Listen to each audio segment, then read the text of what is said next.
অনুরাগের ছোঁয়া ধারাবাহিকের আগামী পর্বে আমরা দেখতে পাবো নীলগঞ্জ গ্রামে দীপার কাছে অর্জুনের আসার আগেই সূর্য এসে দীপার সমস্ত অভিমান ভাঙিয়ে দীপাকে ভালোবাসার বন্ধনে বেঁধে দিল। হ্যাঁ বন্ধুরা, আমরা এমনটাই দেখতে পাবো অনুরাগের ছোঁয়া ধারাবাহিকের আগামী পর্বগুলোতে। দীপা পৃথার কথায় আঘাত পেয়ে অর্জুনের থেকে নিজেকে দূরে সরিয়ে নিতে সোনারূপাকে নিয়ে শহর ছেড়ে নীলগঞ্জ নামে গ্রামে চলে আসে, যেখানে দীপা আগেও ছিল। সেখানে সে মেয়েদের নিয়ে নিজের মতো করে বাঁচতে চায়, আর সেই গ্রামেরই একটা হেলথ সেন্টারে সূর্যও থাকে। দীপা সোনারূপাকে নিয়ে গ্রামে এসেছে। গ্রামের লোকেদের কাছে জানতে পেরেই দীপার কাছে আসার জন্য অস্থির হয়ে ওঠে সূর্য। অপরদিকে অর্জুনও রূপার মামু ও মামির কাছ থেকে জানতে পারে দীপা গ্রামে এসেছে, তাই অর্জুনও রূপার মামু ও মামিকে সাথে নিয়ে গ্রামে আসার জন্য বেরিয়ে পড়ে। অপরদিকে দীপা যখন সোনারূপাকে নিয়ে বসে থাকে তখন হঠাৎই সূর্য আসে।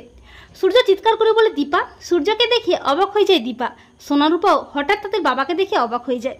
দীপা বলে, ডাক্তারবাবু আপনি এখানে? সূর্য বলে, দীপা তুমি গ্রামে কেন এসেছো, আর তোমাকে এরকম বিধ্বস্ত লাগছে কেন? কি হয়েছে দীপা? তোমার তো বিয়ে হয়েছে আবার, তাহলে তোমার শাখা সিঁদুর কোথায়? তখন দীপা চুপ করে দাঁড়িয়েই থাকে অভিমানে। তখন রূপা বলে, না বাবা, মা অর্জুনকে বিয়েটা করেনি।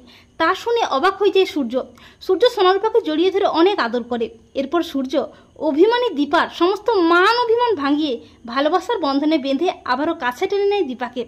আর ঠিক তখনই সেখানে হাজির হয় অর্জুন। আচমকা সূর্যকে দেখে অবাক হয়ে যায় অর্জুন। তো বন্ধুরা, তোমরা এটাই চাও তো যে সূর্য যেন ফিরে এসে সব সত্যি জেনে অভিমানী আত্মসম্মানী দীপার অভিমান ভাঙিয়ে ভালোবাসার বন্ধনে বেঁধে দেয়? কমেন্ট করে জানিয়ে দাও তোমাদের মতামতটি।